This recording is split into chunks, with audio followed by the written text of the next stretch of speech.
ಈ ಸಿನಿಮಾದಲ್ಲಿ ಪೊಲೀಸ್ ಅವರು ಹೇಳ್ತಾರೆ ನನ್ನ ಲೈಫ್ ನಲ್ಲಿ ಈ ತರ ಒಂದು ಕೇಸು ನಾನು ನೋಡಿಲ್ಲ ಅಂತ.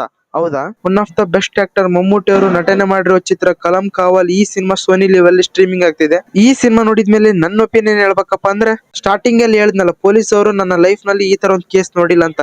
ನನ್ ಡೈಲಾಗ್ ಹೇಳ, ನನ್ನ ಲೈಫ್ ನಲ್ಲಿ ಈ ತರ ಒಂದು worst suspense thriller mystery cinema ನಾನು ನೋಡಿಲ್ಲ. ಇದೊಂದು ಸಿಂಪಲ್ ಕಥೆನೆ, ಯಾರು ವಿಲನ್ ಯಾರಿಲ್ಲ, ಯಾರು ಕೊಲೆ ಮಾಡ್ತಿದಾರೆ ಎಲ್ಲ ಮುಂದೆ ಗೊತ್ತಾಗ್ಬಿಡುತ್ತೆ. ಅಂದ್ರೆ ಮಮ್ಮೂಟಿ ಅವರು ಸಾಕಷ್ಟು ಹೆಣ್ಮಕ್ಳನ್ನ ಮದುವೆ ಆಗ್ತಾರೆ, ಕೊಲೆನೂ ಮಾಡ್ತಾರೆ. ಯಾಕೆ ಮಾಡ್ತಾರೆ, ಯಾಕಿಲ್ಲ, ಇದಕ್ಕೆ ಮುಖ್ಯವಾದ ರೀಸನ್ ಏನು, ಇವೆಲ್ಲ ತಿಳ್ಕೊಬೇಕಂದ್ರೆ ನೀವು ಹೋಗಿ ಸೋನಿ ಲಿವ್ ಸ್ಟ್ರೀಮಿಂಗ್ ಆಗ್ತಿರೋ ಈ ಚಿತ್ರನ ನೋಡ್ಬೇಕಾಗುತ್ತೆ. ಪ್ಲಸ್ ಪಾಯಿಂಟ್, ಸಿನಿಮಾ ಸ್ಟಾರ್ಟ್ ಮಾಡ್ತೀರಾ, ಫಸ್ಟ್ ಹಾಫ್ ನೋಡಿ ವಾವ್ ಏನಿದೆ ಗುರು ಸಿನಿಮಾ ಅಂತ ಅನಿಸುತ್ತೆ.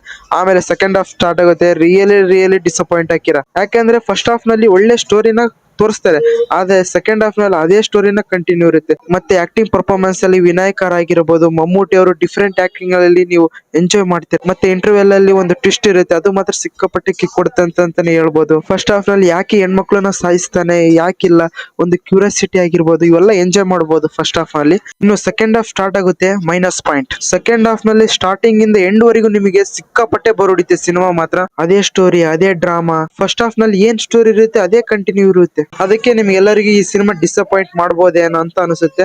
ನನಗೇನು ಅಷ್ಟು ಮಿಸ್ಟರಿ ಥ್ರಿಲ್ಲರ್ ಸಸ್ಪೆನ್ಸ್ ಸಿನಿಮಾ ಏನೋ ಅಂತ ಅನ್ಸಿಲ್ಲ, ಯಾಕಂದ್ರೆ ಸಿಂಪಲ್ ಸ್ಟೋರಿನೇ ಇದೊಂದು. ಇನ್ನು ಈ ಸಿನಿಮಾಕ್ಕೆ ನಾನ್ ಕೊಡೋ ರೇಟಿಂಗ್ ಎಷ್ಟಪ್ಪ ಅಂದ್ರೆ 5/2 ಕೊಡ್ತೀನಿ. ಇನ್ನು ಈ ಸಿನಿಮಾ ನೀವು ನೋಡಿದ್ರೆ ನಿಮಗೆ ಅನಿಸಿತ್ತು ಕಮೆಂಟ್ ಬಾಕ್ಸ್ ಅಲ್ಲಿ ತಿಳಿಸಿ.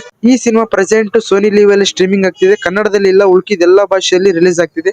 ಹೋಗಿ ಒಂದ್ಸಲ ಮಮ್ಮೂಟಿ ಫ್ಯಾನ್ಸ್ ಯಾರನ್ನಿದ್ರೆ ಖಂಡಿತ ವಾಚ್ ಮಾಡಿ. ಥ್ರಿಲ್ಲರ್ ಸಸ್ಪೆನ್ಸ್ ಇಷ್ಟಪಡೋರು ಖಂಡಿತ ಈ ಸಿನಿಮಾ ಇಷ್ಟ ಆಗೇ ಆಗುತ್ತೆ. ಇನ್ನು ಮಾಮೂಲಿ ಆಡಿಯನ್ಸ್ ಗೆ ಏನ್ ಹೇಳಕ್ಕೂ ಆಗೋದಿಲ್ಲ. ಓಕೆ, ಇದು ನನ್ನ ರಿವ್ಯೂ ಆಗಿತ್ತು. ಇದೇ ತರ ಅಪ್ಡೇಟ್ಸ್ ರಿವ್ಯೂಸ್ ಬೇಕಾದ್ರೆ ನಮ್ಮ ಚಾನಲ್ ಪ್ಲೀಸ್ ಸಬ್ಸ್ಕ್ರೈಬ್ ಮಾಡ್ಕೊಳ್ಳಿ. ಸಿಗೋಣ ನೆಕ್ಸ್ಟ್ ರಿವ್ಯೂ ಜೊತೆಗೆ. Thank you.